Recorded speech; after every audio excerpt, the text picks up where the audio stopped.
Alright, Cryptids, what is going on? It is me, Mississippi Gonzo, growing JK Breadcorn. Today we're going to be looking at the Dubsta. I don't know why I said 6x6. I already reviewed that way back in 2024. I just got around to doing this one. Which, funny enough, this is actually the vehicle that jump-started the off-road review back on my old channel. But we all know that the Dubsta is based off of a Mercedes G-Wagon.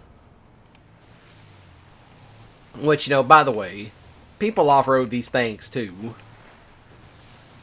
Which is actually something to see off-road, mentioning that, the reason why I started doing off-road reviews was because, A, nobody was really doing GTA off-road review content and they weren't really doing it properly. It's like vehicles were misplaced, misnamed. I remember there was this one video that was out and it's called Bravado Bison Off-Road Review. And the guy was using a Sadler, and he was just driving around on the Redwood Lights racetrack. And I'm like, that's not off-roading. And plus, that some of the other off-roading videos were just guys taking supercars up Mount Chiliad. And I'm like, no. So, that kind of got my... That was one reason why I started it. And plus that, the other one was because, A, I was watching spin tire stuff at the time, but my laptop could not push spin tires. And that was back when it was still in a demo. If y'all remember that demo, then yeah. Couldn't play the demo. So I said, you know what? I got GTA 5. I'm going to record these off-road review videos and see how well they do. And it turns out people liked them. And one of the first vehicles I ended up reviewing was this one. It was the Dubsta. This one happens to be a special Dubsta that you see a lot of the gang members drive. So there is that. But pretty much there's really no identical difference between this one and the normal one that spawns in everywhere. But yeah, this one right here will take on deep water like it's nobody's business. And plus that, out of all the SUVs that are like my top 10 off-roaders, this one actually does enter in my top 10 list for off-road vehicles, but it's my number one choice in terms of SUVs. Why? Because it's durable. It still holds up well compared to the newer ones that have come out. And it has the right amount of power to get up anything you need it to get up and over. So there is that. But yeah, this particular Dubsta was also in my fleets back on the PS3. Because I had this one and I had the 6x6. So yeah, I reviewed both of them when they came out. And I absolutely loved it because, I was watching a lot of G-Wagon videos. It's like, oh, we were going to take a G-Wagon off-roading. And I'm like, they're taking a expensive SUV off-roading. And then, surely enough, they were doing quite well with them. So there was that.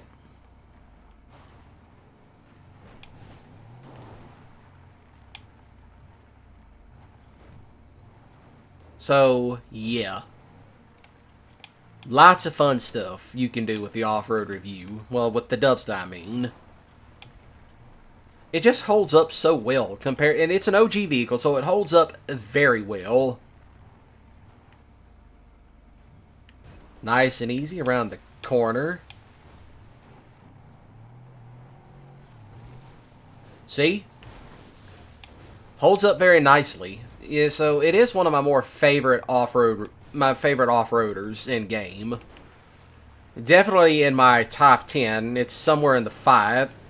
Up, I see the jet. Now just get close to that bridge. I'm pretty sure that one short I uploaded where you just see a jet wipe out on the bridge and it's like, yep. There it is.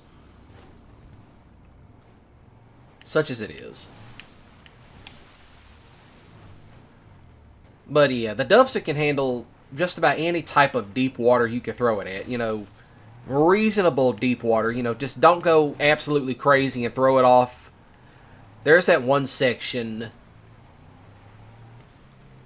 That one section over by, the swamp. That we have proven you can get across it. The water's deep, but, it will get across. Oh, the other thing too is that, you know, this particular SUV has really good handling. You know, especially in the right hands, the handling is great. I know this vehicle inside and out because this was primarily my racing SUV back in the day. I'm thinking about getting another one and just using that, you know, for such a purpose. You know, outside of me almost pulling a Roscoe Coltrane, but still, you get the, you know, you get the memo.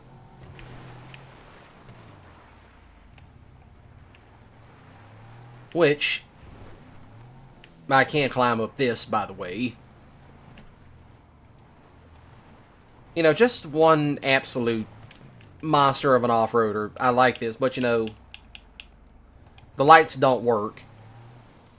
Now, I could have sworn they actually worked a long time ago, but I could be wrong. You know, this is an absolute nostalgia trip because this was the vehicle that ultimately got the off-road review going. You know, and some people did take notice. It's like, hey, dude, you're doing off-road reviews that nobody else is doing. Short, sweet, and to the point.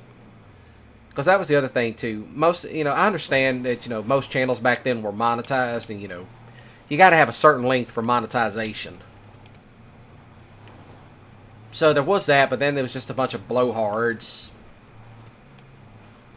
You know, just a bunch of know-it-alls, really. Of course, there was that one guy did, you know, kind of a semi-feud, little jabs here and there. But I will say this, that guy does not deserve getting, you know, bullied or anything else, especially as of recent. Not going to say what he did, but, you know, it was nothing messed up. Now then, I'm going to go ahead and climb this, and then I'll continue on with my thought. Because even though I did have a feud with this guy in the past, he doesn't deserve to get bullied. So, you know, whatever. And yes, that's what I mean by it climbs up over everything, but yeah. Yeah, that one guy, he doesn't deserve it. You know, I might have made fun of him in the past, made a few jokes that were way off color. But nah, he doesn't deserve to go through that nonsense. And trust me, he didn't do anything messed up. He wasn't being inappropriate. It was just he made some of his lifestyle choices public. So if you kind of get where I'm going at, yeah, you know, it comes with the territory. But, you know, hey, I hope he's doing well. You know, such as it is. So that's all I'm going to say on that. You know, I'm not going to discuss it in the comments with anybody. There's just certain stuff that I don't tolerate. And that being one of them. Which is why I have rules set up for live streams. You know, don't come up over there doing that nonsense. No politics, no nonsense behavior, you know, stuff like that. But yeah. That's kind of a little PSA for you. But as you can see, this is definitely a very good off-roader. Very stout, very strong. They can be found anywhere. So if you need a cheap off-roader and a great, you know, race SUV, this is the one for you. You know, granted, some people say it's mid-power. You know, it's under-power or, you know, mid-performing. If you know how to drive, this thing will be one of the greatest off-roaders and one of the greatest racing SUVs you will really need. So, yeah. There is that.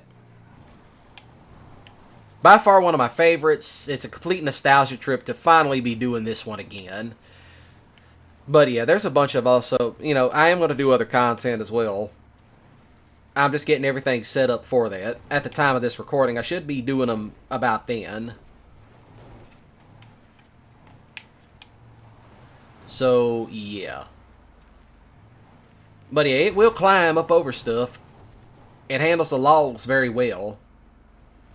Very rarely will you ever see me take this stuff on. But I am going to introduce a new off-road review course for off-roaders that can really handle it. So, you be sure to check that out, because I'm going to be doing those real soon. And there's going to be a couple of off-roaders that I reviewed in the past that they'll be going as private videos, because I'm going to redo them with the new course. I'm still going to do this course, but I'm going to stop it right here for a moment. I'm still going to use the new course, and I'm going to use the, the Rat and Canyon course for vehicles like this. But the new one, that's going to be for, like, off-roaders that can handle it. So, other than that, y'all shoot the like button with a grip skidly if you enjoyed it. Please do comment down below. What is your favorite off-roader in any GTA game? Or better yet, what's your favorite off-roader in each GTA game that you've played? Because I can tell you, in San Andreas, it's the original Sand King. In 4, it's the Rancher. And in 5, I'll just leave that up to your imagination to which one is my ultimate favorite off-roader. So other than that, please do smash the subscribe button today, because I live stream every Monday, Wednesday, Friday, and Saturday. I don't know why I said Thursday. I don't live streams on Tuesdays, Thursdays, and Sundays. But yeah, also click that notification bell icon, because that's when I live stream. And, you want the notifications to go off. So other than that, y'all have a great day and a ballin' weekend. Don't do anything stupid. And as always, y'all take care of yourselves and have fun.